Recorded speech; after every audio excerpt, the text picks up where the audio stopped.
来关心国际消息，印度宣布针对喜马拉雅山边境巡逻的问题，已经和中国达成协议，化解4年来的军事对立，边境会当恢复和平稳定。而且，印度总理莫迪今仔日拄好要参加金砖国家会议，中国国家主席习近平嘛会去，双方有机会加强经济合作。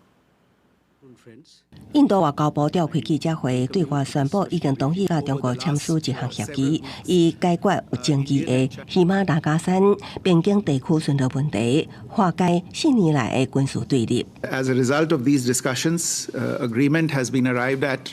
on patrolling arrangements along the line of actual control in the India-China border areas, leading to disengagement and a resolution of the issues that had arisen in these areas in 2020. 中国甲印度是全球人口上侪两个国家，两国之间的关系一直真复杂，有地缘政治的波角，也有经济上的互相挖苦。双方定指控对方想要夺取互相无定的边界，也就是实际控制线沿线的领土。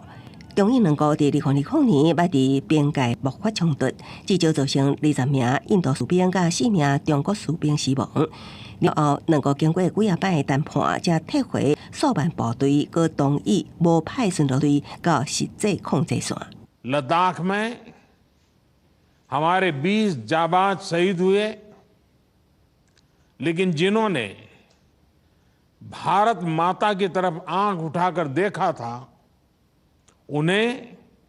वो सबक सिखा कर गए। 对争议地区的巡逻安排达成协议，这个消息宣布的时间点，拄好是印度总理莫迪当要出席金砖国家会议，中国国家主席习近平也有定出席。虽然还未确定两个人今时会伫峰会期间举行双边会面，也不过已经进一步为外交接触铺平道路。公司新闻地位林编译。